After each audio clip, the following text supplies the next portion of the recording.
Before we begin, hit that subscribe button, because what you're about to hear isn't a story about death. It's about a voice that refused to stay silent. This is the story of a boy who spoke after death. It was the night of September 18th, 2011, in Dayton, Ohio. 17-year-old Eric Dalton left his friend's house around 10:45 p.m. He was heading home after a movie marathon, a normal Saturday night. He texted his mom, "Be home soon." But he never made it. The next morning, his car was found abandoned at the edge of a rural road. Lights still on, driver's door open. His phone was gone. His wallet was in the console. The police assumed he'd walked off, maybe ran away after an argument. But the Dalton family knew better. Eric wasn't the kind of kid who just vanished. He had plans, a scholarship interview that Monday, a college application due that week. He'd been responsible, dependable, the kind of son every parent dreamed of. For 2 weeks, there were no leads. Search teams scoured woods, rivers, and cornfields. Then, a local farmer reported seeing a strange car parked in his field the night Eric disappeared. An old red sedan with its headlights off. Investigators pulled footage from a nearby gas station, and there it was. Eric's car following the red sedan at 10:51 p.m., turning off the highway toward a gravel road. The license plate of the other car was unreadable, but it was a start. Days later, Eric's phone records came back. The last outgoing call was made at 10:52 p.m. A voicemail left on his friend Matt's phone. The message was garbled, filled with static. At first, no one thought much of it, but when Matt finally played it, his blood ran cold. The recording captured Eric's voice, frantic, whispering. "Someone's following me," he said. Then a pause. The sound of an engine, tires on gravel, and then a second voice, low male, saying something unintelligible. Then a crash. The call ended. That voicemail became the centerpiece of the investigation. Forensic audio analysts enhanced the clip, filtering background noise. The second voice said only 2 words, but they changed everything. "Got him." Detectives cross-referenced missing persons, parolees, and known offenders in the area. Within a week, they had a suspect, a man named Darren Cole, a 42-year-old mechanic with prior assault charges. He owned a red 1998 Ford Escort. When they searched his property, they found traces of blood on a tarp in his garage. DNA confirmed it, Eric Dalton. Cole denied everything. He claimed he'd never met Eric, never seen him.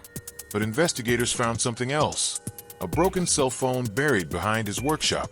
It matched Eric's missing device. When forensic techs extracted the data, they found something almost impossible.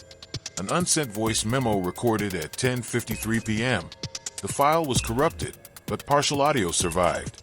In it, Eric whispered, "If they find this, tell my mom I tried." Those words became the title of every newspaper in Ohio. "Tell my mom I tried." The story spread nationwide. For weeks, the country followed the case. The teen whose final words had solved his own disappearance. But there was more. Investigators discovered that Darren Cole wasn't working alone.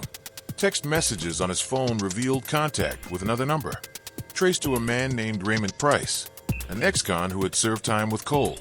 The two had been running an illegal car theft operation. They lured drivers off back roads using fake breakdowns, then robbed them at gunpoint. Eric, police believe, had stopped to help. But something went wrong, and Cole panicked. When confronted with the voicemail evidence, Cole finally confessed.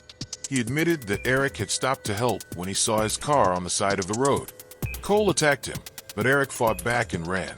Cole chased him into the woods and struck him. He left the body near a drainage ditch.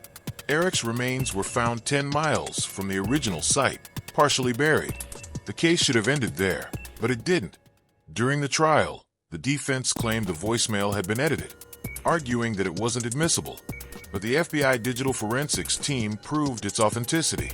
They testified that the timestamp aligned perfectly with cell tower data. It was real. It was the sound of a boy recording his final moments and catching his killer in the act.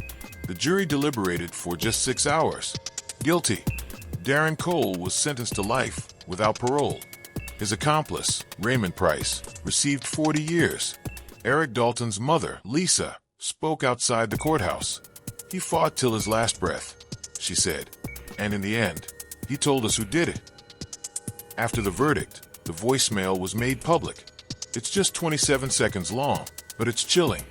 You can hear the fear in his voice, the sound of his heartbeat under his breath, and then silence. It's been studied in police academies ever since. An example of how digital traces can speak even after life ends.